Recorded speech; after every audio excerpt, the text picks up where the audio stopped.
Selamat malam pemirsa, Lembaga Kemanusiaan dan juga Sosial Organisasi Nirlaba aksi cepat tanggap menjadi sorotan kita semua karena dihebohkan dengan dugaan penyelewengan dana. Apakah benar ACT yang dari tahun 2018 sampai dengan tahun 2020 rata-rata bisa mengumpulkan donasi dari masyarakat 540 miliar rupiah?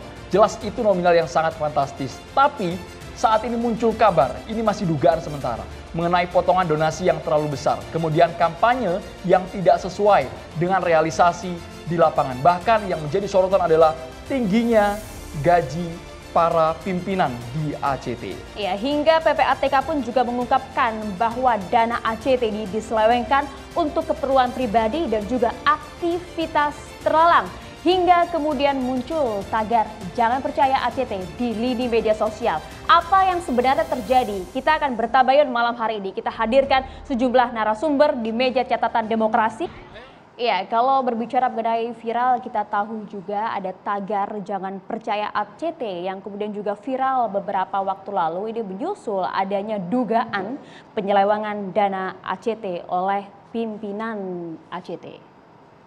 Kita tahu bahwa ACT Aksi Cepat Tanggap ini sudah didirikan sejak tahun 2005. 17 tahun kiprahnya di Indonesia. Banyak sekali mungkin masyarakat yang ikut berdonasi melalui ACT ini karena secara kemasan untuk mengetuk rasa iba kita, kemudian dengan basis kedermawanan dan juga kesukarelawanan begitu banyaknya orang-orang Indonesia yang berkontribusi untuk ACT. Tapi sangat disayangkan ketika ada dugaan penyelewengan dana. Contoh, ada kejadian seperti di Blora seperti itu, disebutkan di sana wakaf misalnya hewan ternak, tapi antara fakta dan juga di lapangan, di lapangan sepertinya masih diselidiki oleh tim investigasi. Apakah betul semiris itu ya, Maria? Ya, tapi kalau kita lihat memang ACT ini salah satu lembaga kemanusiaan dan juga sosial yang begitu dipercaya oleh publik. Bahkan kalau kita lihat aktivitasnya begitu luar biasa, tidak hanya di dalam, global ya? Tidak hanya di dalam negeri saja, tapi juga mencakup puluhan negara. Saat ini memang dari pihak kepolisian, kemudian dari Pusat Pelaporan Analisis Transaksi Keuangan juga sedang menginvestigasi apakah betul dana yang terkumpul di dalam ACT yang nilainya sangat fantastis tersebut digunakan tepat sasaran atau malah sebaliknya. Nah, ini dia yang disampaikan oleh PPATK bahwa diungkapkan ada penyelewengan dana yang masuk dan juga digunakan oleh kepentingan pribadi oleh para pemimpinnya dan juga aktivitas terlarang. Nah, kita coba dengarkan terlebih dahulu apa yang disampaikan oleh PPATK. Sedang didalami lebih lanjut lagi. Jadi data-data yang terjebak hari ini tidak lepas dari berbagai rangkaian penyelidikan yang pernah dijalankan. Jadi sedang berproses oleh aparat penegak hukum. Jadi kita tunggu hasilnya seperti apa. Tetapi yang jelas negara ingin melindungi semua warga negara untuk tidak salah dalam menyikapi, dalam melakukan aktivitas hal-hal yang bisa membahayakan warga masyarakat sendiri. Apalagi itu berkaitan dengan masalah hal-hal yang terkait dengan. Itu yang tadi disampaikan oleh Komjen Pol Boy Rafli, Kepala BNPT, mengenai adanya pernyataan dari PPATK bahwa memang ada aliran dana yang menuju ke aktivitas terlarang, dalam hal ini adalah terorisme. Bagaimana kemudian klarifikasi dari pihak ACT? Dan kita coba dengar juga apa yang disampaikan oleh ACT, salah satunya juga ini seputar gaji besar dan juga fantastis yang diterima oleh para pemimpin ya. Ya, sejak 11 Januari 2022 berlaku dan tanggal 20 Januari terjadi pergantian akte yayasan karena pergantian pembina dan pengurus yayasan. Maka sejak saat itu alhamdulillah kita bersyukur kita berhasil melakukan banyak perubahan-perubahan dan penyelesaian. Salah satunya adalah fasilitas-fasilitas gaji atau fasilitas yang diberikan kepada SDM lembaga. Kami pimpinan itu terjadi pengurangan antara 50-70%. Ya, bukti bahwa spirit perbaikan-perbaikan ini sudah terjadi sejak bulan Januari. Di tahun 2020, ya, supaya nyambung dengan beberapa perintah yang sudah pernah disampaikan, dana kami terima 519 miliar. ACT bukan lembaga zakat. Apalagi ACT yang dikelola sebagian besar adalah donasi umum, filantropi umum. Ada dari donasi-donasi umum dari masyarakat, ada dari CSA, ada dari sedekah-sedekah umum atau infak, ya. Sebagian juga ada alokasi kerjasama dari alokasi amanah-amanah dana zakat. Kami ingin sampaikan bahwa kami rata-rata operasional untuk gaji karyawan atau pegawai ya di aksi cepat tanggap dari 2017 sampai 2021 rata-rata yang kami ambil adalah 13,7%. Lalu mungkin ada orang bertanya, kepatutannya gimana? Gitu ya. Seberapa banyak kepatutan untuk lembaga mengambil dana untuk operasional? Kalau teman-teman pelajari dalam konteks lembaga zakat, karena dana yang dihimpun adalah dana zakat, secara syariat diperbolehkan diambil secara syariat adalah 1/8 atau 12,5%. Sebenarnya patokan ini yang dijadikan sebagai patokan kami, karena secara umum tidak ada patokan secara khusus sebenarnya berapa yang boleh diambil untuk lembaga mengambil untuk operasional lembaga dari dana filantropi yang dihimpun. Presiden ACT tegas mengatakan ACT bukan lembaga zakat dan sudah dilakukan restrukturisasi pimpinan sejak Januari 2022. Bahkan tadi Ibnu Hajar, Presiden ACT yang baru memukakan kenapa mereka mengambil lebih tinggi seperti itu. 13,7 bukan 12,5 karena ya sesungguhnya bukan landasan aturan dari lembaga zakat yang mereka gunakan. Coba kita dengarkan alasan dari ACT yang dikemukakan mengapa mereka melakukan pergantian pimpinan. Seorang Ahyudin diganti padahal sudah 17 tahun menjabat di ACT. Ini dia pernyataannya untuk Anda. Kejadian 11 Januari ini adalah kemauan dari semua elemen pemimpin lembaga. Bukan cuma di kantor pusat, juga di cabang-cabang. Adanya sebuah kesadaran kolektif dari kita semuanya untuk memperbaiki beberapa kekurangan-kekurangan yang ada di lembaga. Sehingga pada saat itu semua leader lembaga baik dari pusat atau di daerah ya datang ke Jakarta untuk memberikan nasihat, memberikan nasihat dan masukan kepada pemimpin sebelumnya ya atas beberapa kondisi. Ya, sehingga dengan waktu itu ya kita bersyukur sebenarnya dengan mudah ya, dengan lapang dada pemimpin sebelumnya Bapak Ahyudin menandatangani surat pengunduran dirinya. Ya, kenapa kami sampaikan sebagai bagian dari nasihat, sebagai bagian dari masukan-masukan baik dari tim lembaga, karena waktu itu sebenarnya kami dibersamai oleh Dewan Syariah sebagai bagian. Jadi kalau diberitakan ada yang sampai kata-kata kasar, menunjuk-nunjuk dan yang lain-lain, kami sampaikan tidak terjadi di forum itu. Karena sebenarnya motivasi awalnya adalah memberikan ruang untuk muhasabah, untuk memperbaiki beberapa hal, dan semoga bagian dari spirit kita untuk memperbaiki lembaga ke depan. Ya, dan menjawab tudingan dari PPATK bahwa dana yang dikumpulkan oleh ACT digunakan untuk aktivitas terlarang dalam hal ini terorisme, ACT pun juga menjawab terorisme yang mana begitu. Pada saat menyalurkan bantuan, pihak ACT tidak diperbolehkan untuk menanyakan latar belakang setiap orang, setiap pihak yang kemudian diberikan bantuan. Kita dengarkan terlebih dahulu informasinya. Ini yang kami ingin sampaikan sebenarnya, dana yang disebut sebagai dana terus itu dana yang kemana? Ya, ini yang barangkali berapa kali kami sampaikan, kami diundang, kami datang, gitu ya. Kalau di ACT dianggap dana teroris, di ACT dianggap radikal, macam-macam, misalnya sempat ada isu seperti itu. Kami malah sebenarnya bingung. Jadi kalau misalnya dialokasikan ada dana teroris, itu dana yang mana? Kami kesampaikan ini supaya lebih lugas, karena kami tidak pernah berurusan dengan teroris, kami nggak pernah berurusan dengan, kayak misalnya ke Suriah dulu ada pertanyaan begini teman-teman, apakah ACT menyalurkan bantuan kepada pemerintah yang Syiah atau kepada pemberontak yang ISIS? Kami sampaikan kemanusiaan itu nggak boleh menanyakan tentang siapa yang kami bantu, agamanya apa, nggak penting. Jadi yang kami tahu ada orang tua yang sakit, ada anak-anak yang terlantar, korban perang kami terima di pengungsian di perbatasan Turki, kami berikan bantuan pangan medis kepada mereka, dan kami nggak pernah bertanya mereka itu Syiah atau ISIS, nggak penting buat kami. Karena keluarga-keluarga ini adalah orang-orang jompo, tua-tua, anak-anak yang harus kami bantu. Korban perang. Ini prinsip kemanusiaan itu begitu. Jadi kalau dibawa kemana-mana, kami jujur saja kami sering bingung gitu. Sebenarnya yang disebut sebagai teror itu dana yang kemana, macam-macam. Oke lah pemirsa, kalau begitu tanpa berlama-lama langsung saja kita akan bahas hal ini bersama dengan sejumlah narasumber kami. Kita sapa terlebih dahulu ada Mas Tony Rosyid, pengamat politik. Assalamualaikum, selamat malam. Ada Pak Ahmad Yadi, praktisi hukum. Selamat malam Pak. Dan juga ada Mas Ferry Yuliantono, Sekjen Syarikat Islam. Assalamualaikum Mas Ferry. Kami juga ucapkan selamat datang. Assalamualaikum Pak Rudi Eskamri, pegiat media sosial. Assalamualaikum Mas Islah Bahrawi, Direktur Jaringan Moderat Indonesia. Kemudian Mas Lukman Edi, politisi PKB. Assalamualaikum, selamat malam. Kami juga sesungguhnya Bapak-Bapak malam hari ini kami sudah bikin janji seperti itu, dan yang bersangkutan sebenarnya sudah bersedia. Ex-Presiden ACT Ahyudin harusnya malam hari ini datang, tapi tiba-tiba tadi pukul 18.30. Coba bayangkan, pukul 18.30, 1 jam Menuju ke live, Pak Ayudin membatalkan karena sakit. Tadi Pak Ayudin juga sudah mengirimkan videonya, kondisinya lagi drop, sedang sakit. Tapi kita ingin komentarnya dari bapak-bapak yang ada di sini dan semoga masih bisa tersambung ya, Maria, dari pihak ACT. Iya, harapannya seperti itu, kita juga doakan semoga Pak Ayudin juga lekas sembuh. Tapi kita pertama-tama langsung menuju ke Mas Ferry terlebih dahulu. Mas Ferry, kalau misalnya kita melihat ada tagar jangan percaya ACT, itu dulu deh, saya mau minta responnya seperti apa.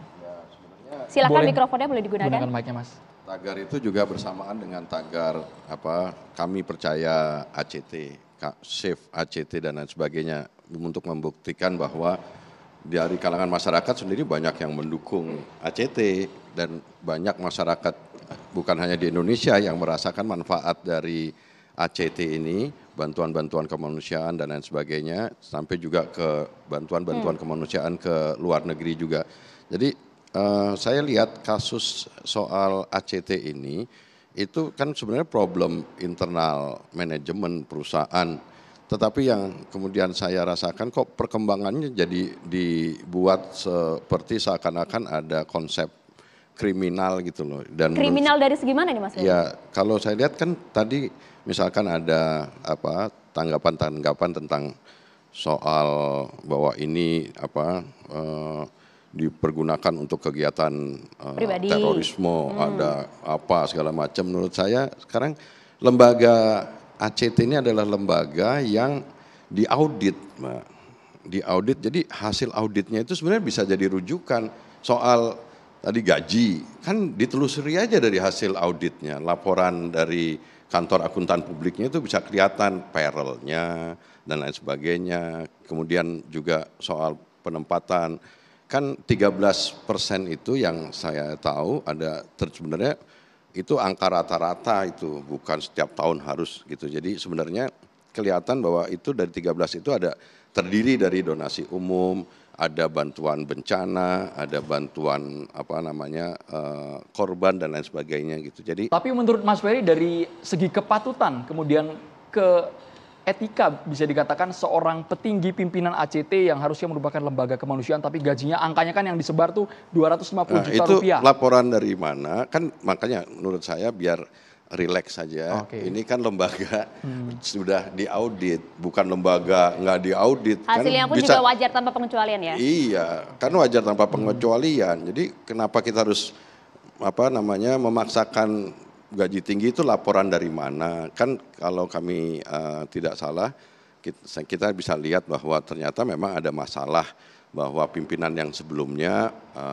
salah penempatan dan kemudian terjadi pelaporan baik ke Mabes dan lain sebagainya, sehingga sebenarnya ada dugaan problem internal yang kemudian oleh ACT sendiri sudah dilakukan perbaikan manajemen, pergantian bahkan, dan menurut saya ACT sekarang dalam kondisi baik-baik aja, kemudian kegiatannya juga tetap kalau kemarin terdengar bahwa terjadi guncangan, saya melihat kegiatannya baik-baik aja gitu dengan Mas Lukman, kegiatan ACT operasionalnya. baik-baik saja, Mas Lukman ya, Edi, dan jangan gitu, terlalu dibesar-besarkan seperti itu ya Mas Ferry ya.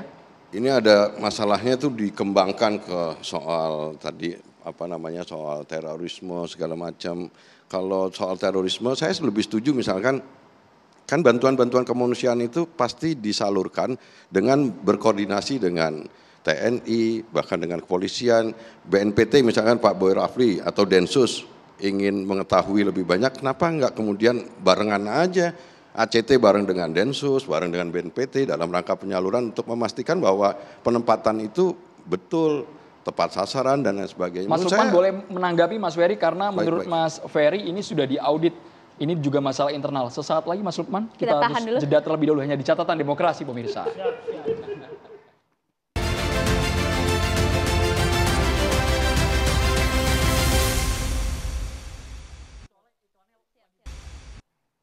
Kita langsung ke Mas Lukman, kata Mas Ferry ini masalah internal, jangan dibesar-besarkan dan sudah ada proses auditnya. Ya, nggak seperti itu ketika menyentuh publik, mengumpulkan dana publik yang besar, pasti harus bertanggung jawab juga kepada publik. Dan publik itu ada yang melindungi sekarang ini, apa? Hukum. Hukum yang memberikan perlindungan kepada publik, karena negara kita negara hukum. Nah oleh sebab itu tidak bisa berlindung dari, ACT tidak bisa berlindung dari misalnya, oke, niat pembentukannya itu bagus. niat pembentukannya, tujuan pembentukannya itu baik dalam rangka untuk memberikan bantuan kepada masyarakat yang membutuhkan. Tetapi dalam perjalanannya kan ketika kenapa saya mengatakan niatnya bagus ya, tujuannya bagus ketika pembentukan ACT itu, dan itu direspon positif oleh publik pada saat itu ya. Sampai kemudian berhasil mengumpulkan dana publik sampai dengan 500 miliar, mungkin lebih dari 500 miliar kalau dihitung-hitung dari mulai pembentukan pertama sampai dengan sekarang, mungkin lebih dari triliun mungkin yang sudah dikumpulkan. Nah pada saat sudah mendapatkan kepercayaan publik yang besar, saya masih ingat itu dulu ACT ini bahkan banyak BUMN yang menyalurkan dana zakatnya itu melalui ACT. Nah sekarang berubah menyatakan sebagai organisasi yang bukan mengkolek dana-dana zakat. Nah ini kan pertanggungjawabannya kepada publik seperti apa, pertanggungjawabannya kepada umat seperti apa. Nah ketika ACT itu sudah mengumpulkan dana publik sedemikian besar, pasti ada godaannya. Paling tidak menurut saya ada 3 godaan. Godaan pertama adalah godaan manajemen. Ya, uang banyak, ya, mengumpulkan dana publik itu banyak, manajemen akan tergoda. Ya, apalagi kalau manajemennya tidak dilengkapi dengan semacam SOP yang bisa dipertanggungjawabkan. Ya, yang kedua, godaannya adalah godaan terhadap mau disalurkan kepada siapa dana yang terkumpulkan ini. Kan subjektif juga akhirnya ACT menyalurkan kepada siapa, membantu sekolah apa, misalnya membantu bencana alam yang mana. Dan yang ketiga, yang lebih menurut saya yang lebih berat, yang perlu kita selidiki sedalam-dalamnya kasus ACT ini adalah ada agenda atau muatan politik misalnya, ya, baik itu politik dalam negeri maupun politik luar negeri. Nah, ketika terjadi konflik di Suriah misalnya, ACT terlibat dalam berpihak kepada salah satu pihak yang berkonflik di Suriah. Ini yang kemudian dari itu mana, mengirimkan, saya potong ini juga datanya ya, dari Mas. mana, Bang? yang kemudian itu yang kemudian dituduh misalnya mengirimkan sejumlah rekening ke dengan berlindung sebagai dana humanitarian dan kemanusiaan, kemudian mengirimkan kepada salah satu organisasi. Oke, kita tahan dulu di situ boleh, Mas? Ya, Silakan gini, Mas Ferry. Bantuan kemanusiaan itu kan nggak lihat apakah ini Sunni, Syiah, atau lain sebagainya. Bantuan kemanusiaan pasti akan diserahkan oleh lembaga-lembaga bantuan seperti ini tanpa melihat latar belakangnya. Maunya kita seperti itu. Dan maunya kita kasus yang tahun 2000 ACT itu tetap objektif sudah melihat siapa yang membutuhkan. Iya, dan kan misalkan di Palestina bantuan ya, untuk sumur, rumah, bantuan yang lain-lainnya itu sudah berkoordinasi kok dengan TNI dan lain sebagainya. Dan ini supaya nggak salah kaprah, sekali lagi, ACT itu lembaga swadaya masyarakat. Iya. Dan koordinasinya, tanggung jawabnya kepada Kementerian Sosial. Oleh Kementerian Sosial setiap 3 bulan selalu ada laporan berkala. Jadi menurut hemat saya pemerintah punya intervensi tadi, ACT ketika pembentukannya itu punya tujuan yang baik. Sampai sekarang Mas punya itu berlaku. Niatan Jadi, yang baik. Tapi kemudian selalu lembaga-lembaga seperti ini kalau tidak pertanggungjawabannya itu baik, maka akan tergoda terhadap berbagai macam agenda-agenda yang saya sebutkan tadi. Saya tadi sampaikan bahwa agenda paling tidak, laporannya sudah diaudit, Mas. Kemudian kalau audit untuk kegiatannya setiap audit 3 KAP bulan itu, apalagi organisasi sejenis ini, itu kan tidak atas permintaan siapa-siapa. Nah, itu atas kemauan ACT sendiri artinya. Jadi tidak kemudian audit KAP itu adalah dipakai indikator, sebagai ya? alat untuk mempertanggungjawabkan publik, nggak kalau bisa. gitu Ya? gimana Kecuali kalau lembaga-lembaga pemerintah dengan misalnya kantor KAP akuntan publik nggak bisa dong. Kita harus memberi kepercayaan oleh kantor akuntan pemilik publik, saham Mas. gitu untuk melihat seperti apa aliran-aliran penggunaan dana. Mas Lukman ini menyalahkan lembaganya atau oknum yang ada di dalamnya, individu-individunya. Saya katakan tadi pembentukannya tujuannya bagus, berarti kan organisasinya bagus. Dan kita lihat ketika ACT kemudian lebih dia bagus dibanding yang melibatkan lainnya. dana publik, dia mengumpulkan dana publik jadi yang besar. orangnya atau organisasinya? Ya bisa jadi organisasinya juga, bisa sampai kepada organisasinya. Oke, kalau gitu kita minta dulu responnya, Mas. Kenapa Mas Ferry nggak bisa? Bisa dong bilang, kan ini masalahnya kemudian merubah dari organisasi yang mengelola zakat umat kemudian kepada organisasi dari yang awal menyatakan tidak ACT mengelola itu zakat lagi. sepengetahuan Pasti kami ada itu tujuannya. adalah lembaga swadaya masyarakat yang kegiatannya salah satu diantaranya ada zakat, tapi kegiatan utamanya adalah donasi umum, Boleh. pemberian bantuan Oke. bencana dan lain sebagainya. LSM ini, ACT. Iya, Jadi tapi apa namanya? kalau LSM itu kemudian menggunakan Ya dana sama publik, seperti maka LSM dia harus kayak yang berhadapan lain-lainnya. Ada dengan laporannya, kepentingan publik udah itu bagus sendiri. ada kantor Sepakat diperiksa ini di adalah audit. NGO, adalah Iya. LSM. Kita Pak tahan Rudias dulu, Kamri. silakan Pak Rudi. Terima kasih, ini seru juga ini Mas Wendy. Jadi yang pertama-tama saya harus memberikan apresiasi dulu pada majalah Tempo. Karena mau tidak mau bau tidak sedap ACT itu sudah lama kita cium, tapi kan kita tidak bisa membuktikan, tidak punya data, informasi dan sebagainya. Begitu dibuka oleh majalah Tempo, bau itu terkonfirmasi. Gitu. Nah, sekarang pertanyaannya memang saya melanjutkan apa yang dikatakan dua senior tadi. Saya katakan memang bahwa Sama-sama senior, Mas. ada unsur kelalaian juga dari pemerintah, Kementerian Sosial tidak melakukan audit dengan baik.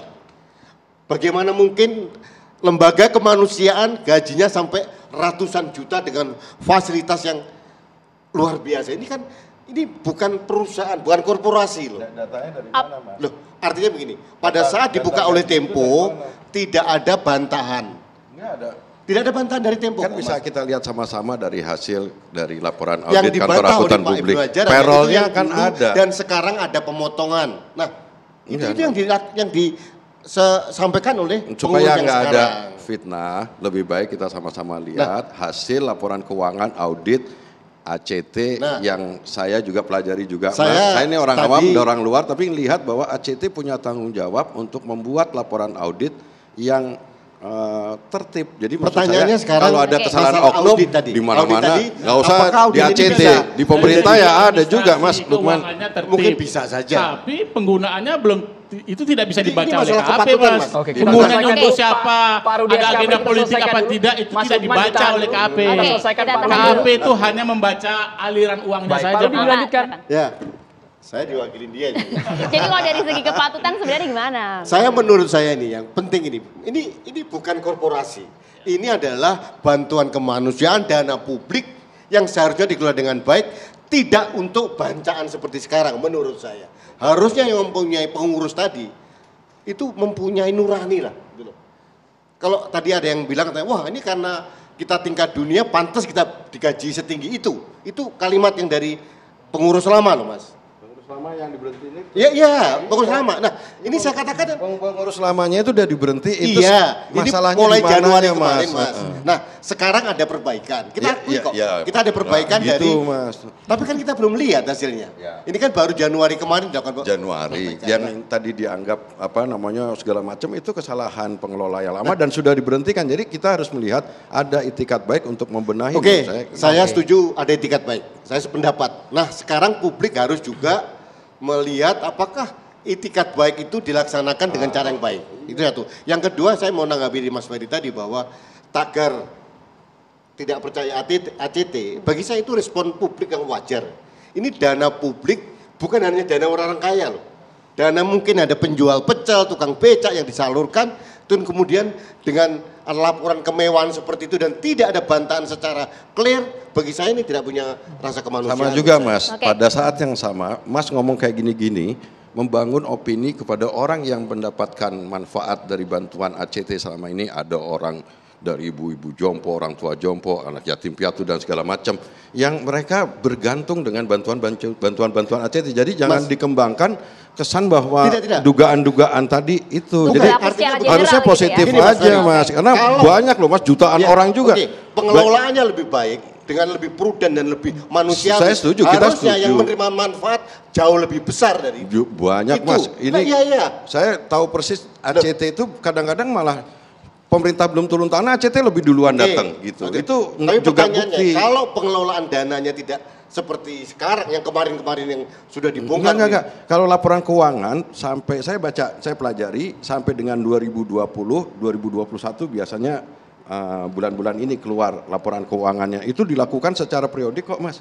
Dan menurut Jadi, saya Mas, itu tanggung jawab tanggung jawab tadi kan Mas profesional Ferry bilang dari bahwa sebuah pengurus LSM. ini kan tanggung jawab pengurus lama yang sudah diganti. Enggak, sampai sebetulnya sekarang kita- kok, sampai sekarang. Oke. Ya, Saya tapi kan tanya. ini belum ada bukti perbaikannya, belum kita lihat. Ya, berarti kita Etikanya tunggu yang kita dulu. lihat. Kita sama-sama tunggu dulu kita kalau gitu. setuju kalau itu kita Oke. kontrol sama-sama Oke. untuk Kita menjadikan ingin ACT dengar lebih dulu, baik, kita setuju. Mas Tony, apakah Anda kemudian juga sepakat juga bahwa tagar jangan percaya ACT ini adalah suatu hal yang wajar? Anda melihat hal ini?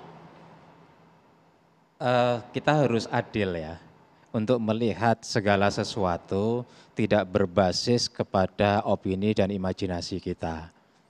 Ibarat sebuah rumah, saya pikir wajar kalau kemudian rumah itu sekian tahun, oh ternyata perlu ada sebuah renovasi, ternyata perlu update. Perbaikan. Ini adalah model lama, model barunya perlu diperbaiki. Ini kan 17 tahun, memang tidak wajar 17 tahun dipimpin oleh seseorang. Mesti ada sebuah regenerasi. Nah, ini kan sebuah proses yang pada Januari tanggal 11 mengundurkan diri, tanggal 20 terjadi sebuah peralihan. Saya pikir ini juga harus kita apresiasi di sini. Mengundurkan diri atau dipaksa mengundurkan diri, Mas?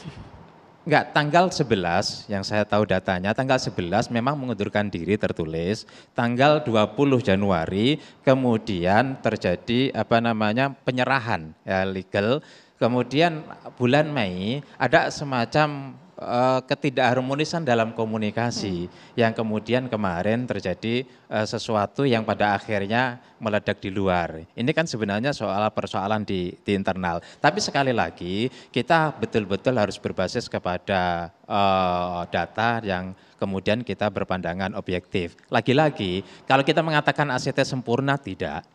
Tapi kalau kemudian ACT ini dengan rumahnya pasti ada bocor, pasti ada yang kusam. Inilah yang kemudian memang perlu perbaikan dan sekarang berupaya untuk melakukan sebuah perbaikan-perbaikan itu. Datanya valid nggak, Mas Tony? Data yang tersebar kemarin, mulai dari potongan donasi yang terlalu tinggi di atas rata-rata, kemudian penyelewengan dana ke masyarakat, ini itu kita valid bicara tidak menurut Mas dalam Tony konteks datanya? ini ada 3 hal ya. Yang pertama soal gaji, yang kedua adalah soal penyelewengan, gitu kan, dan yang ketiga adalah soal opini, gitu kan.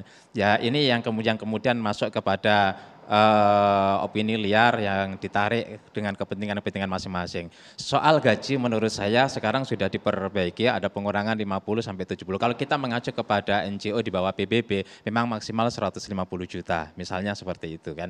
Tetapi kayak ini toh sudah dievaluasi, artinya kita berikan kesempatan juga untuk melakukan sebuah evaluasi dan sudah diganti. Dalam konteks ini yang terjadi di antara kedua belah pihak, katakanlah kita terbuka saja, memang ada dua belah pihak di situ yang kemudian terjadi sebuah pergantian. Ini kan faktornya adalah ada dua pemandangan yang berbeda yang kemudian tidak terselesaikan dengan komunikasi kedua belah pihak. Ini kan masalah internal. Oke, ya. internal. Tapi ini yang kemudian tahu. dibuka di publik. Saya nambahin ya, apa yang disampaikan Mas Tony soal potongan ini supaya enggak juga salah kaprah.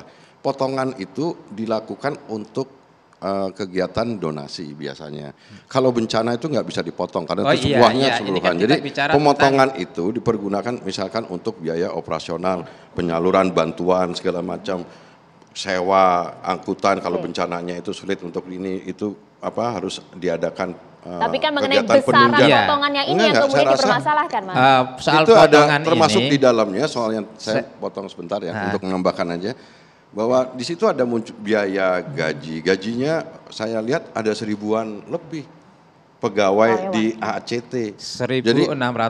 Iya, jadi sebenarnya bukan dipotong terus kemudian ini kan kesannya dipotong terus untuk mewah-mewahan. Enggak, kalau lihat dari 13% itu dipotongnya untuk kegiatan-kegiatan penunjang, kegiatan operasional yang digunakan untuk kegiatan donasi, bukan bencana. Boleh, dan lain sebagainya. Iya, jadi saya kan tadi bicara ada 3 hal. Yang pertama soal gaji, yang kedua soal penyelewengan, yang ketiga adalah soal opini. Saya bicara dulu masih dalam konteks gaji. Jadi gaji sampai ada pemotongan 50-70%. Ini kan artinya ada semacam sebuah perbaikan gitu kan dari ACT itu sendiri. Kalau kita bicara tentang operasional 13,7, setahu saya ACT itu lahir dari dompet duafa. Ya, saya kebetulan beberapa tokohnya saya kenal dan saya komunikasi soal ini.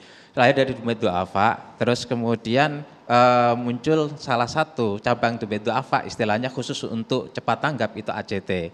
Lalu ACT dilepas sendiri untuk biar berkembang dan mandiri, akhirnya besar, bahkan lebih besar daripada Dompet Duafa. Dan memang ACT dari awal bukan menggunakan khusus untuk ACT, itu menggunakan dana infak sedekah. Kalau kita mengacu kepada aturan misalnya aturan dari fatwa dari MUI nomor 8 tahun 2020 kan memang boleh mengambil untuk operasional ya, jumlahnya itu 20% maksimal. Kemudian keputusan Menteri Agama nomor 606 tahun 2020 itu juga sama 20%. Dalam konteks ini memang kita harus pisahkan antara bazis, lazis dan ACT bukan bagian daripada bazis atau lazis. Artinya angka 13,7 itu wajar? Wajar untuk operasional bukan untuk gaji ya. Gaji adalah bagian daripada operasional tadi. Ya, dari sinilah kemudian ada semacam perbedaan pendapat di internal yang satu kelompok mengatakan bahwa ya ini dompet ini adalah NGO mengurusi fakir miskin, harus hidup sederhana, harus hidup bersahaja, ya harus dengan gaji-gaji yang ya ala kadarnya itu loh. Keikhlasan itu harus diutamakan. Di sisi lain ya berpendapat bahwa ini perlu profesionalisme perlu performance, ya perlu modal dan sebagainya. Disinilah kemudian terjadi komunikasi di antara kedua belah pihak yang berjalan bertahun-tahun. Mas Tony, tapi Mas akibatnya saat ini bukan hanya ACT yang bukan lembaga zakat, tapi seluruh lembaga yang bisa dikatakan bergerak dalam bidang kemanusiaan dan sosial terkena imbasnya. Masyarakat awam Mas ngecapnya sama Mas. Saya masuk kedua. Yang kedua adalah soal penyelewengan. Saya pikir kita tidak perlu mengembangkan sebuah opini yang pada akhirnya bisa merugikan kepada semua lembaga zakat, semua lembaga-lembaga NGO ya. Dalam konteks ini mestinya kita betul-betul tahu persoalannya, dibuktikan dulu. Jangan kemudian istilahnya sudah mengatakan A, B, pokoknya tidak percaya sama ACT. Menurut saya kita harus bijak. ACT ini ya, itu juga sudah misalnya aksi yang dilakukan ACT itu sudah 281.000 loh. 47 negara, itu punya cabang 78. 3 cabang di luar negeri, artinya ini juga harus kita lihat kalau kita mau adil dan objektif untuk melihat. Kalau kemudian ada hal-hal yang perlu, makanya kita berpikir dulu, kita ingin mendorong ACT untuk diperbaiki sehingga, ya seperti Kemri tadi mengatakan, sehingga ini jauh lebih besar manfaatnya untuk umat, bahkan lembaga-lembaga seperti ini kan kehadirannya dibutuhkan oleh negara, di mana negara punya keterbatasan-keterbatasan. Itu harapan kita semua Mas Tony, tapi kemudian tadi Anda sampaikan angka 13,7 itu adalah suatu hal yang wajar, tapi publik mempertanyakan soal penyelewengan tersebut. Dan yang sudah dikumpulkan dan akan disalurkan berbeda dengan apa yang terjadi di lapangan. Kita ingin bahas hal ini. Mas Islah juga ada ketawa-tawa, tapi usai jeda ya, sesaat lagi untuk Anda pemirsa.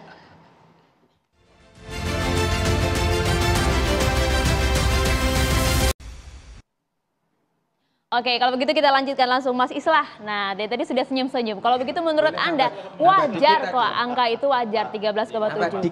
Dikit saja. Sedikit boleh Mas Islah? Oke. Ya.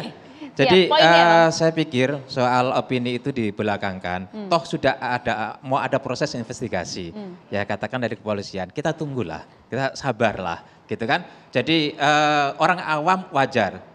Saya setuju bahwa memang ini ada dana publik gitu kan, kemudian publik memberikan respon ketika terjadi, ini adalah sesuatu yang wajar. Tetapi kita lah, katakanlah kaum terdidik, para akademisi, aktivis gitu kan, bersabar dulu untuk menunggu data yang ada. Jangan sampai juga sesuatu yang sudah panas ini kita ikut ngipas-kipasin. Kalau wajar Mas, PPATK, Densus, BNPT semua turun, Mas Tony? Biarlah turun gitu kan.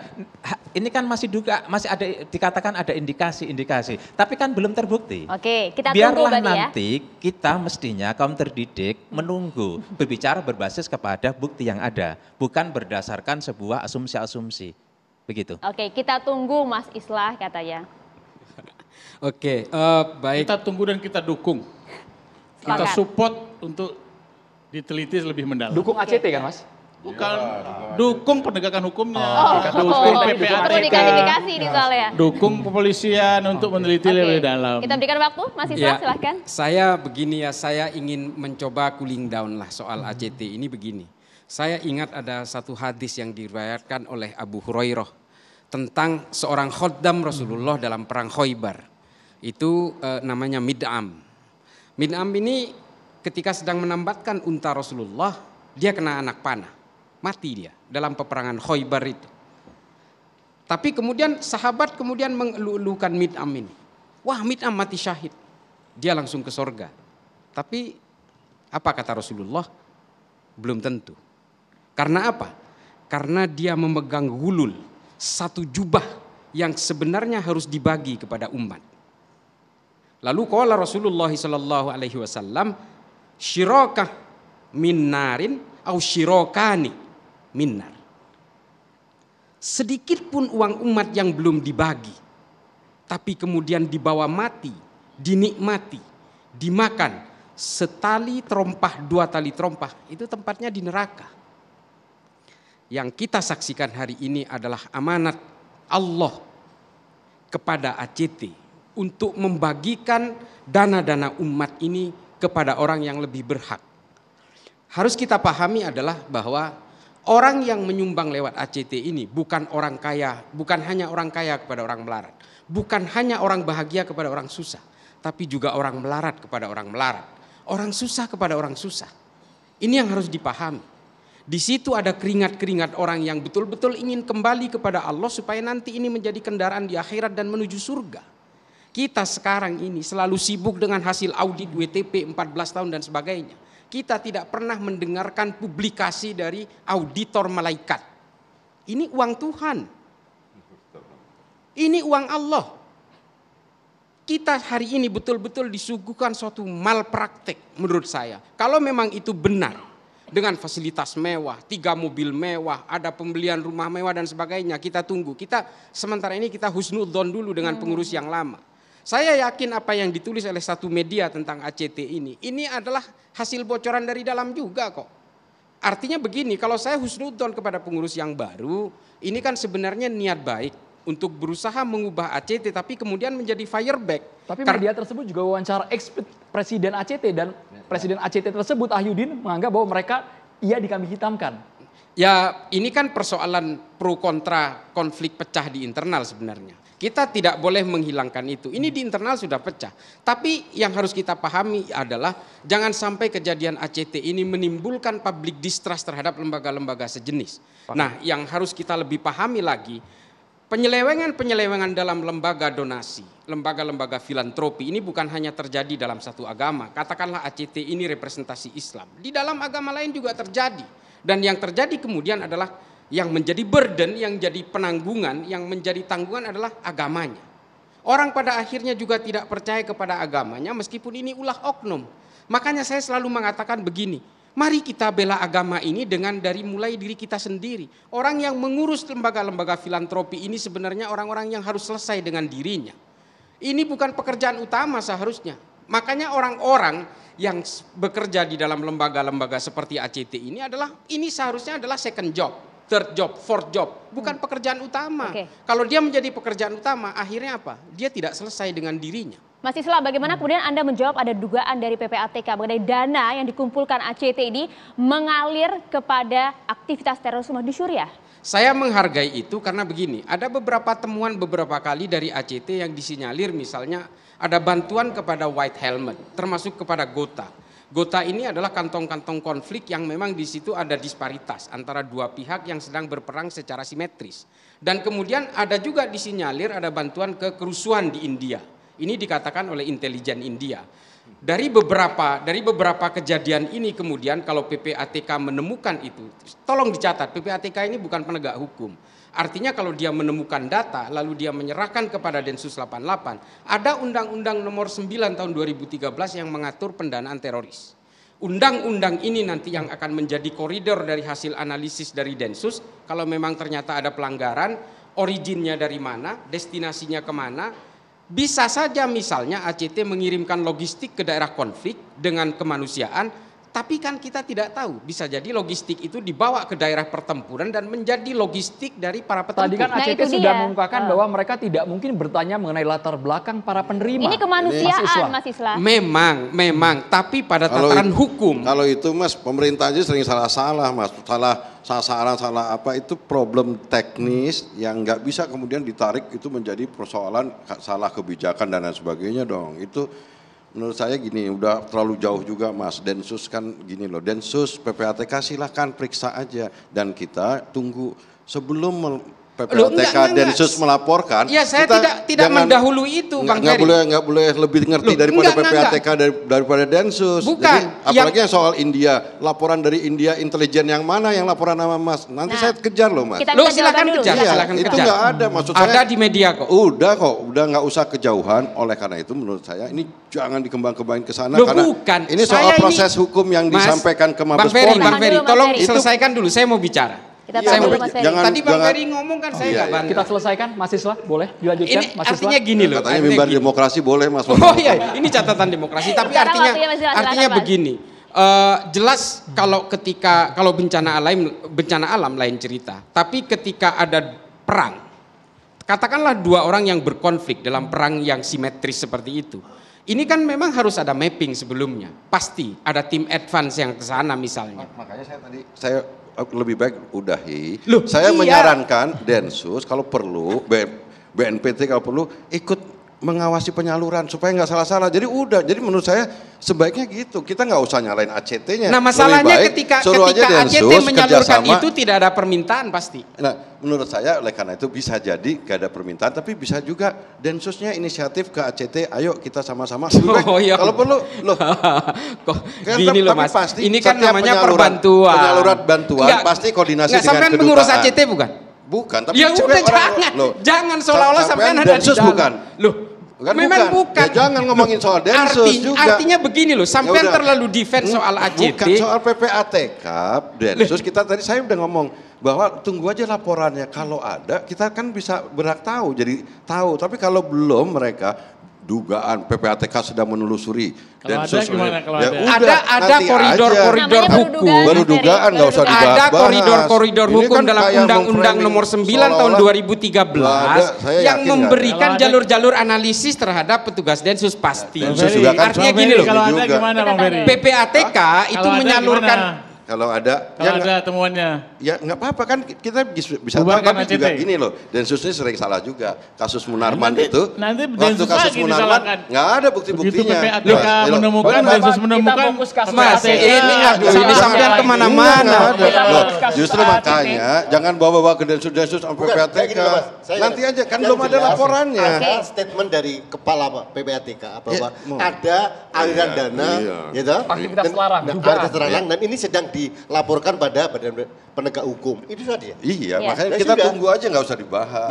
Loh, kenapa kok nggak boleh dibahas? Ya nggak apa-apa, maksud saya. PPATK udah declare kok. ACT ini nggak rame kalau nggak ada yang beginian. Kita tunggu, tapi tadi seakan-akan kita dengar Mas perspektif menyampaikan tentang kemungkinan itu. Kalau ACT ini hanya melakukan penyimpangan keuangan, nggak serami sekarang. Mas Islah, boleh Mas tambahan singkatnya Mas? Iya, singkat saja. Intinya adalah ada upaya-upaya yang lain. Singkat saja ya, intinya adalah yang harus kita pahami, yang dikelola oleh ACT ini adalah uang Tuhan. Ketika dia bekerja dengan Tuhan, reward and punishment-nya sebenarnya di akhirat. Ini yang harus disadari. Perlu nurani, perlu moral di situ. Ini yang harus kita pahami. Jangan kita kemudian terpengaruh oleh seolah-olah ini ada konspirasi politik. Ini we don't give a damn. Ini orang-orang seperti saya ini gara-gara ngomong begini dituduh liberal, dituduh apa segala macam. Kita harus menyelamatkan agama ini dimulai dari diri kita sendiri. Tapi Anda masih percaya kan dengan ACT? Anda masih percaya dengan ACT kan? Ya, saya terus terang begini. Saya percaya kepada ACT sebelum kejadian ini. Setelah ini saya kemudian bertanya-tanya, tunggu dulu. Kalau memang ACT ini ternyata tidak kredibel dan akuntabel, saya masih banyak pilihan untuk menyalurkan zakat saya. Oke, kalau gitu kita lihat dari perspektif hukum, Pak Ahmad Yani. Apa yang mau ditanyakan ini udah rame di depan.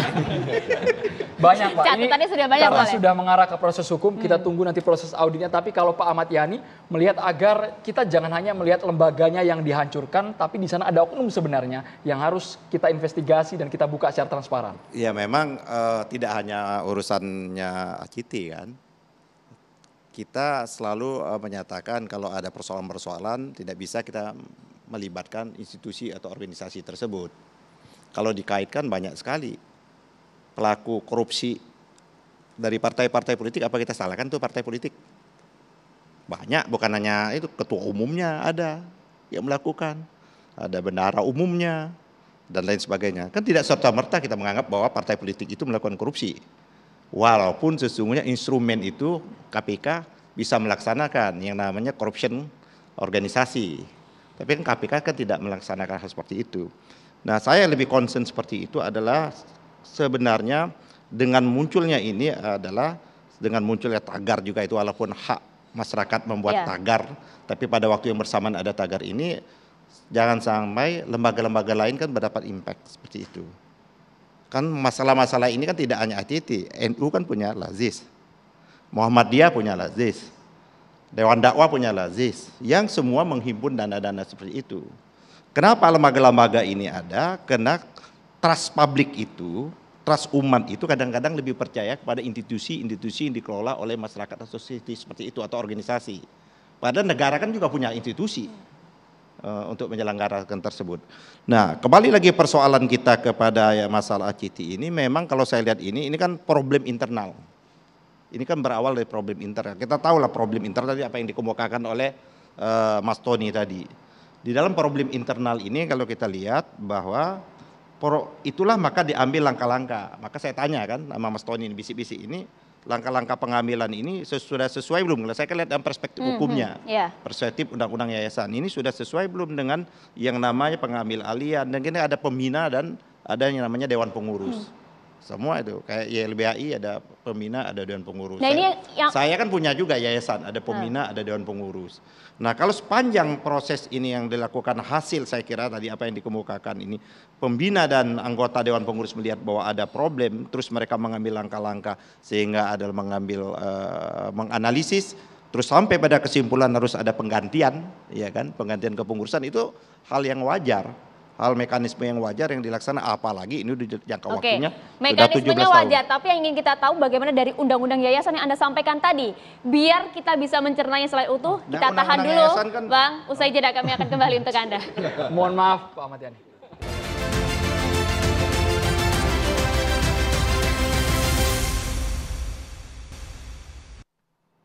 Ya, kita lanjutkan lagi Pak Ahmad Yani. Kalau dari segi undang-undang yayasannya bagaimana? Ya, kalau undang-undang yayasan kan sudah ada aturannya jelas, mekanisme penggantiannya juga jelas, mekanisme pertanggungjawabannya jelas. Kalau memang terjadi ada penyelewengan, maka pengambil kebijakan negara bisa. Sudah cukup transparan selama ini? Ya, sepanjang yang kita lihat, ada menurut saya sudah dilakukan. Nanti kan dilihat aja proses berikutnya. Apakah laporan, nah kan bisa ditemu, apakah laporan-laporan itu memang terjadi penyimpangan atau tidaknya di penyimpangan, apa laporan itu valid atau tidak, nanti biarkanlah perjalanan ini. Tapi paling tidak menurut saya, bahwa etikat mereka untuk melakukan perubahan itu yang perlu kita dukung. Dan kita kasih aja kesempatan untuk mereka melakukan perubahan-perubahan yang paling mendasar seperti itu. Tapi kan umat meminta pertanggungjawaban Pak Yani. Apakah nanti kan ada pertanggungjawaban disalurkan? Ya, nanti kan tidak? bisa. Kita belum tahu apakah betul bentuk penyalurannya itu terjadi penyelewengan atau tidak. Nanti kan sepanjang waktu yang akan membuktikan. Nanti proses penyidikan silakan aja, proses penyidikan berjalan, proses ini berjalan dan sebagainya. Nah, kita jangan membangun adalah pembangunan opini, menggiring tadi, maksud tadi. Kita nggak bisa mendiskusikan di luar fakta-fakta yang real. Data intelijen itu nggak bisa kita diskusikan seperti itu. Data intelijen itu tidak bisa. Tapi kita, namanya saja data intelijen. Proses penegakan hukum itu kan karena menyangkut dana publik harus kita support, harus kita dorong juga. Jangan kemudian kita justru menghalang-halangi misalnya PPATK atau enggak. Kita tidak punya kewenangan juga untuk menghalangi. Nah, makanya dari forum-forum seperti ini kita memberikan keyakinan kepada mereka bahwa monggo silakan selidiki sedalam-dalamnya. Karena begini menurut saya, kalau hanya penyimpangan manajemen, misalnya penyimpangan dananya, itu atas nama umat, atas nama publik, kita bisa menyalurkan aspirasi. selama ini publik dan umat yang menyalurkan dana zakatnya dengan sedekahnya melalui ACT, kita bisa salurkan aspirasi itu. Tolong perbaiki manajemennya, ganti dong. Ganti ini manajemen yang ternyata tidak empati. Ya, sudah diganti. Sudah diganti. Okay. Kemudian kedepannya jangan terjadi lagi korupsi, penyimpangan-penyimpangan hidup sederhana. Ini kalau itu penyimpangan, kalau itu adalah penyimpangan jadi nggak usah tapi persoalan kan tidak sampai di situ. Ada penyimpangan-penyimpangan yang lain yang menyebabkan ACT itu tidak aparat membuat hukum laporan. harus turun. Oke, Ya, seperti bergantian. ini bukan delik aduan, Ini ya, bukan delik laporan, aduan, tidak sekali perlu lagi ya, kita Mas mengadu Lukman, kepada ya, aparat ini hukum kepada masyarakat. bahwa ini misalnya mengganggu akuntabilitas kita di tengah masyarakat, tapi aparat hukum otomatis harus turun Pak Ahmad memeriksa, memeriksa. Dari sisi hukum, kira-kira Kemana arah? Kita sudah tangkap. Pak Ahmad Yani, Kan sekarang sudah berjalan, ya kan sudah berjalan. Kita ikutin saja sudah berjalan. PPTK sudah melakukan fungsi dan tugasnya. Kepolisian sudah melakukan fungsi dan tugasnya. Terus Densus sudah melakukan fungsi. Kita lihat saja, sudah lihat aja perkembangan. Nah, tugas kita sekarang ini menurut saya memberikan spot kepada pengurus baru ini untuk membuat keterbukaan. Beri dia kesempatan seperti itu. Nah, kalau nanti ada hukuman juga, Mas, umat memberikan hukuman. Kalau umat sudah tidak trust, udah umat nggak lagi akan memberikan itu. Kok itu setuju. Mas, ya, umat itu memberikan sanksinya jelas, dia tidak akan menyalurkan lagi melalui ACT misalnya. Peristiwa kalau ACT meragukan. ini bagi saya juga momentum seharusnya dimanfaatkan oleh pemerintah dalam ini Kementerian Sosial untuk lebih lagi detail. Kan itu kan di bawah mereka harusnya. Lebih aware lah ya. Aware dan harus mengaudit lembaga-lembaga yang menggalang dana publik seperti ini. Aturannya memang harus, Mas. Memang harus. Nah, sudah makanya ini menurut kan saya ada peran negara yang lalai. Menurut saya inilah momentum yang seharusnya diambil oleh Kemensos Iya, betul. untuk mulai introspeksi diri lah. Karena Dan mereka memperbaiki diri kita. mereka harus laporan. Tadi kok Pak Ahmad Yani mengatakan peran negara yang lalai kasus ACT Nah, ini maksudnya apa ini? Kan harusnya ini hal-hal ini sudah dideteksi dari awal dan itu adalah tugasnya Kemensos. Kemensos Setiap tadi adalah udah- mengambil data semua. Nah, sepanjang ini kita lihat bahwa Kemensos kan tidak melakukan hal-hal seperti kita anggap seperti itu. Nanti sepanjang tidak ditemukan yang kemudian kan? Mas Yani, di Kementerian Sosial mereka ada laporan berkala, ada wajib itu, Mas. Iya, dan Tapi sudah kenapa baru Kementerian terbuka Sosial sekarang, sudah. Mas Ya Ferry? mesti ditegur oleh Kemensos itu apa? Nggak ada. Kan Jadi Kemensos kan melihat bahwa betul nggak dia dalam rangka penggalangan dana ini? Kan Unsur benar, tujuannya penggalangan dana benar. benar. Iya, terus penyalurannya betul Benar. atau tidak? Ada penyalurannya kan? Ada ya? Ada. Nah, Jadi terus nggak ada masalah. Kenapa disalahkan Kemensos? Enggak, Kemensos. ini kan kita bilang ini kalau ada hal ini terbukti, Enggak, ini jadi kita- berarti nggak ada masalah. Kalau Mas Edi bilang dengarkan bahwa dulu, Pak Kementerian Ahmad Yani. Sosial Mas Ferry, Tentu kita tidak tahan ada dulu. masalah, Mas. bisa jadi. Belum tentu tidak ada masalah. Maksud saya itu Bisa kan masih masih dalam proses. Saya Maksud saya persoalannya tidak di situ, juga Pak. harus berfungsi. Saya komentari tadi. Masalah ACT ini seharusnya bukan hanya ACT baru, pengurus baru Dan yang tidak hanya berbenah, ACT, termasuk tapi yang juga lain-lainnya, menjadi kan? momentum bagi Ya. pemerintah dalam ini Kemensos untuk melakukan tugasnya dengan baik. Betul.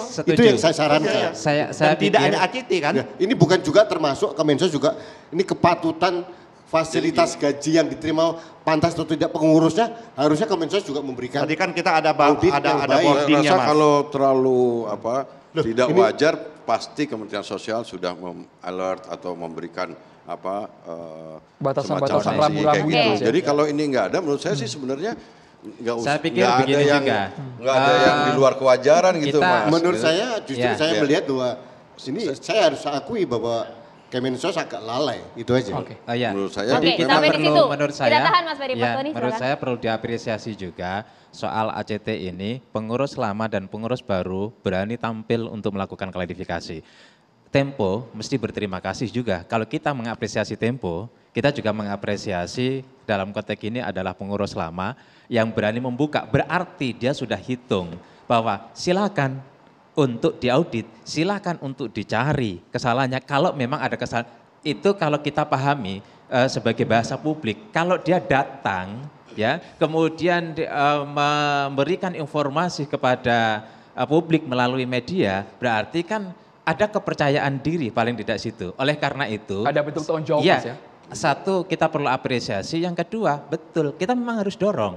Jadi ACT sendiri harus betul-betul membuka ya untuk dilakukan audit ya. Itu berarti ada kepercayaan diri. Gimana?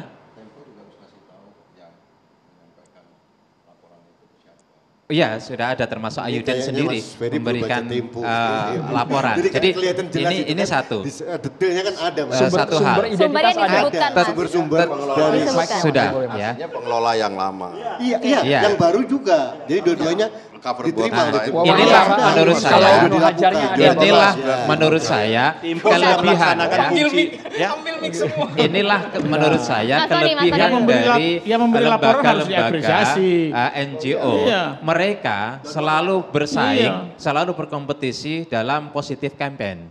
Tidak ada kemudian ketika satu saling negatif campaign. Ya, seperti katakanlah calon-calon DPR seperti inilah kadang-kadang negatif campaign. Artinya DPR yang mana? Itu ketua umum partai loh itu. Kita kembali Jadi, konteks, kita kembali konteks. Coba kita lihat, ketika satu, ya ini kan perkawanan kuat sekali. Ketika ACT ini punya masalah yang kemudian terpublish, semua laje, semua basis dan NGO yang merasa sakit, mereka berupaya untuk saling mendukung, saling mendorong. Inilah kelebihan ya yang dimiliki oleh NGO yang berbasis memang berat, berbasis sudah sosial, kemudian agama lagi kata beliau. Jadi integritasnya, standar moral dan integritasnya memang lebih tinggi dari yang lain. Ini yang perlu kita juga saya melihat melihatnya. mungkin ini saya cukup 2 kali aja lah ngomong ya. Ini banyak banget. Jadi intinya kalau saya begini, Indonesia yang harus disadari hari ini memang menjadi melting pot dari berbagai ideologi dan juga termasuk donasi. Karena ini pasar, ini market di sini 270 juta. Nanti kita bab diskusi lain lagi. dengan pemeluk agama Islam terbesar. Ini udah jangan di. Enggak. Ini poinnya Poinnya akan ke sana. Poinnya akan ke sana. Jangan sampai lembaga-lembaga donasi seperti ACT ini yang memang berbasis Islam ini hanya karena ulah-ulah oknum ini kemudian seolah-olah kesannya dia membocorkan lambung kapal yang Islah kan sama. ngomong juga tidak hanya seperti ini. Lembaga-lembaga lain dikelola oleh agama-agama lain juga banyak persoalan. Memang makanya jadi ini kita bicara jangan ada stereotip itu seolah-olah kalau lembaga yang dikelola oleh Islam menjadi permasalahan. Enggak, Kasihan dulu lembaga itu. Bukan itu konteks saya, bukan itu konteks saya. Artinya gini. Enggak, artinya konteks ini dalam hal ini ACT adalah berbasis keislaman. Tolong selamatkan Islam itu paling tidak dimulai dari ACT. ACT ini harus menjadi satu contoh kepada siapapun karena donatur di dalam ACT ini bukan hanya orang Islam, Bang. Non muslim pun nyumbang. Makanya oleh karena itu saya setuju dalam kesempatan forum ini semua kita umat Islam bantu dukung supaya ACT tetap bisa berjalan seperti biasanya untuk membantu bantuan-bantuan kemanusiaan dan semua kita harus dukung itu. Makanya begini loh. Memang mengelola uang Tuhan ini memang di pundaknya itu ada nama Tuhan. Iya. Ini yang harus artinya jangan sampai nama Islam ini dikorbankan karena ulah-ulah segelintir oknum ini yang seolah-olah betul-betul nama Islam akhirnya dipertaruhkan. Ini akan menjadi public distrust yang luar biasa takutnya. Nah, makanya saya bilang pengurus ACT yang baru ini memang menjadi satu tugas yang berat karena dia harus melakukan rebranding, harus melakukan remanaging dan sebagainya. Tapi kita juga harus dukung sekaligus juga ACT ini dari melindungi dari orang-orang lembaga-lembaga yang lain ingin bahwa ketika lembaga-lembaga yang lain termasuk seperti ACT ini mengumpulkan dana publik, dia tidak akan terlepas dari pertanggungjawaban kepada hukum. Nah, tapi kita juga gini, saya gini, enggak, jangan saya nanya juga ngumpulin duit gitu loh. Gantian, jadi kita Kan pun juga sama-sama, itu, Pak. Lembaga-lembaga ngumpulin duit, kita setuju juga, Mas Sukman, ini kita semua juga harus setuju, kita batasi supaya tidak lagi kemudian menjadikan kasus ACT ini kemana-mana. Ini udah stop, jangan kesana-sana. Jadi udah kita pengen semuanya supaya ACT lebih baik. Gini loh, kalau menurut saya yang penting ya, bukan kita dukung ACT-nya seperti yang lama, tapi yang penting kita tunggu dulu pembuktian dari pengurus baru. Dan nggak usah ngasih komentar yang lain-lain. Boleh dong. Ya boleh lah. Boleh dong. Maksudnya tadi ente siapa ngelarang kita? Jadi intinya gini loh. Itu karena membangun stereotip yang abang seolah-olah kalau nyerang ACT seolah-olah nyerang Anda gitu loh. Janganlah. Saya sebagai organisasi syarikat Islam, bukan. Saya sebagai organisasi syarikat Islam ingin supaya ACT ini tidak terganggu dan lembaga-lembaga sejenis itu tidak terganggu karena soal kasus ini, dan kemudian kita juga wajib untuk menjaga supaya dalam kasus ini tidak kemana-mana. Tidak ada, ini ada dibawa ke isu terorisme, ada dibawa ke soal PPATK segala macam. Ini PPATK memang ngomong, PPATK ngomong begitu. Justru opini publik ini perlu kita buat agar semua merasa terlindungi dan tersupport. Iya. Nah, kalau oleh opini karena itu publiknya sebenarnya baik-baik semangatnya saja nanti lemah ini penegakan hukumnya. Bagaimana kemudian? PPATK kan udah tadi saya setuju. Kita tunggu hasilnya. Gitu. Satu hal yang paling penting dari ACT ini bagi saya ya, ini mohon maaf, saya mungkin akan menggunakan perspektif yang berbeda karena di sini ada beberapa pertimbangan usul fikih yang juga harus menjadi pertimbangan. Apakah orang-orang yang dulu menyampaikan zakat sebelum hari ini dia tidak menjadi lembaga zakat? Dulu yang menyampaikan zakat lewat ACT, apakah ini sah? Kalau ternyata zakatnya tidak tersalurkan. Hal-hal seperti ini yang harus kita mulai pikirkan. Kalau itu banyak nanti diskusinya. Oh enggak Bang. Anda jadi pemerhati ACT itu namanya. Nanti kita bisa masalah panjang itu. Poinnya adalah bahwa bagaimanapun ACT ini harus, terutama manajemen yang baru, ini harus bisa memberikan jaminan-jaminan ketegasan secara fikih terhadap orang-orang yang pernah menjadi donatur. Oke, itu yang kita setujui, sepakat ya semuanya sudah. Udah itu aja lah. Ya udahlah, Mas. Tidak hanya ACT dong. Enggak usah lagi lah. Setuju aja, Mas. Yang jelas beli-beli mobil mewah itu bukan niat dari pendonor loh ya. Bukan, lembaga. Saya pasti di luar tujuan dari pendonor deh. Soal mobil itu, mobil Alphard dibeli, digunakan untuk penjemputan dan lain sebagainya. Tidak dimiliki orang per orang, dimiliki oleh institusi. Organisasi. Saya pelajari, saya ini gini Mas, saya ini akuntan dan saya ngerti. Dan oleh karena itu saya perlu untuk menjernihkan soal ACT ini supaya nggak lari kemana-mana. Intinya untuk mobil itu? Kepada umat Islam untuk tetap akuntan ACT, kepercayaan. Enggak, saya akuntan dan saya pelajari itu. Bang Ferry, ini aspirasi saya tahu. Jadi aspirasi umat ya Bang Ferry ya. Bukan dugaan ini kepemilikan pribadi dan sebagainya. Jadi aspirasi umat itu menyumbang dana melalui ACT tidak untuk kemewahan. Yang kedua tidak untuk terorisme. Saya yakin semua masyarakat menyumbang. Kalau tahu dananya untuk terorisme. Kita kembali sesaat lagi pemirsa, tetaplah di Catatan Demokrasi.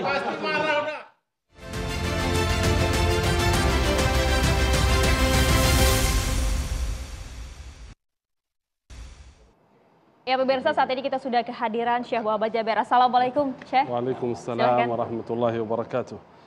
Alhamdulillahi Rabbil Alamin. Allahumma salli ala Sayyidina Muhammad wa ala alihi wa sahbihi ajma'in. Amma ba'd. Yang kami hormati, kami muliakan Mas Andro, Kak Maria, Intan tamu, semua yang hadir, pemirsa Catatan Demokrasi TV One di mana Anda berada. Semoga selalu dalam keadaan sehat wal afiat, selalu diberi hidayat oleh Allah Subhanahu wa taala. Saudara yang dimuliakan Allah Subhanahu wa taala, yang saya ingin sampaikan itu bukan baru saya siapkan. Jujur saja sekian lama, puluhan tahun saya sering menyampaikan kepada teman dan saudara. Dua pesan. Yang pertama untuk seorang yang suka memberi infak dan sedekah. Pesan yang kedua untuk orang yang menerima atau mengelola infak dan sedekah. Pernah ada orang bertanya kepada saya atau beliau menyampaikan kepada saya, Syekh, saya suka sedekah, suka infak melalui fulan. Tapi sekian lama saya dengar bahwa fulan itu tidak baik, tidak menalurkan infak dan sedekah sesuai kesepakatan atau sesuai yang dia janji. Karena itu saya enggak mau infak lagi, katanya. Saya bilang, kok enggak mau infak lagi? Kalau misal anda salat di masjid dekat rumah, dengar bahwa pengurus masjid atau imam tidak baik, tidak benar, tinggalkan salat atau cari masjid yang lain. Jangan karena sesuatu kita tinggalkan ibadah. Karena ibadah lillahi ta'ala. Bukan karena sesuatu kejadian kita tinggalkan infak dan sedekah. Karena saudara, ibadah, infak dan sedekah sangat penting sekali. Karena keuntungan kita yang memberi lebih besar daripada orang yang menerima. Bayangkan keutamaannya. Harta orang yang bersedekah bertambah, tidak berkurang. Nabi SAW bersabda, "Ma naqasa malu min sedekah." Tidak berkurang harta seorang yang bersedekah.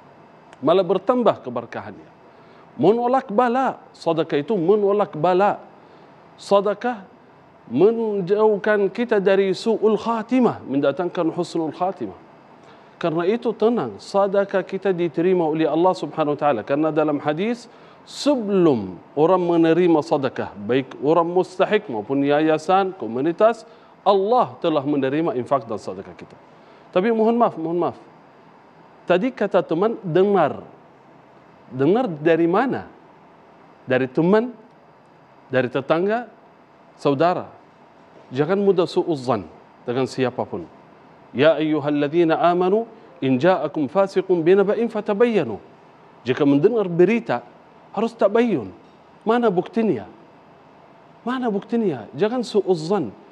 Jangan mudah kita komentar, jangan kita viralkan sebelum ada bukti tabayyun. Karena tanggung jawabnya besar di hadapan Allah Subhanahu wa taala.